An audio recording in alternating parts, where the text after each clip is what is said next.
Perkenalkan, saya Aisyah Nursania dengan NIM 1251320101. Di sini saya dari kelas E ingin menjelaskan tentang teori fenomenologi.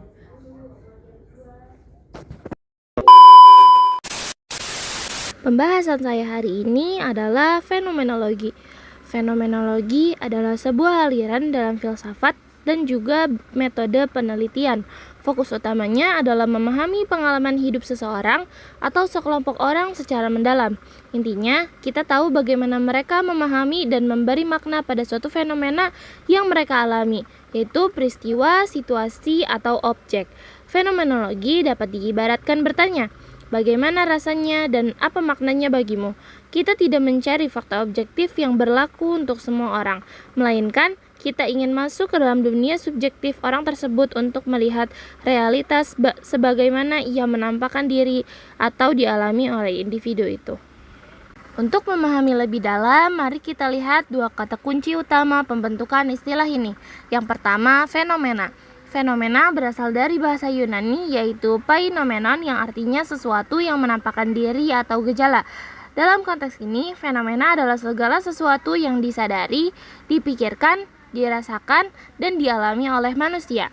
Yang kedua ada logos. Logos artinya ilmu atau studi. Kesimpulan kata kunci ini secara harfiah, fenomenologi adalah ilmu tentang apa yang menampakkan diri atau ilmu tentang gejala.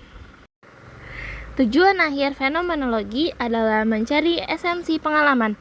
Fenomenologi berusaha mencari esensi atau makna universal yang ada di balik pengalaman-pengalaman individual yang berbeda-beda. Mari kita lihat contoh sederhananya.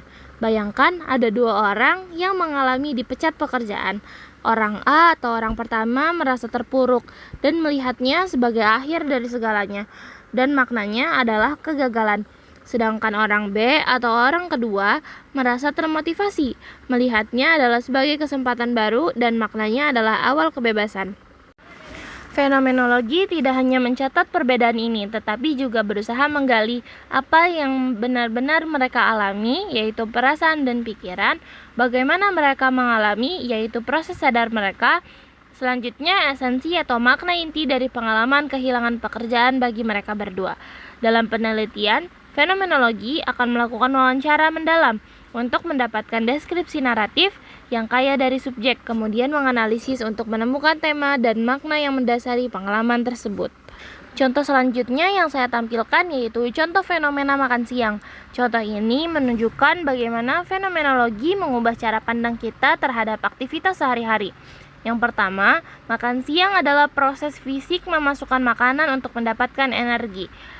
Yang kedua, menurut pendekatan fenomenologi melihat bahwa makan siang bisa memiliki makna yang berbeda bagi setiap orang. Meskipun tindakannya sama, maka makna tersebut dilekatkan oleh kesadaran individu. Bagi seseorang yang profesional atau sibuk, makan siang dimaknai sebagai gangguan produktivitas yang seharusnya diselesaikan secepatnya. Tapi bagi ibu yang di rumah, makan siang dimaknai titik kumpul keluarga dan simbol kepedulian. Bagi seseorang yang sedang berdiet, makan siang dimaknai sebagai pengorbanan dan tanda keberhasilan atas diet tersebut. Sebagai penutup, mari kita simpulkan poin-poin penting tentang fenomenologi. Fenomenologi adalah studi yang berfokus pada pengalaman sadar manusia terhadap suatu fenomena, bukan pada objektif dari fenomena itu sendiri. Intinya, fenomenologi mencoba memahami makna yang diberikan individu pada pengalaman mereka. Fenomenologi tidak hanya melihat aktivitasnya, tetapi makna yang diserap oleh kesadaran individu pada aktivitas tersebut. Sekian video yang dapat saya sampaikan, semoga bermanfaat. Wassalamualaikum warahmatullahi wabarakatuh.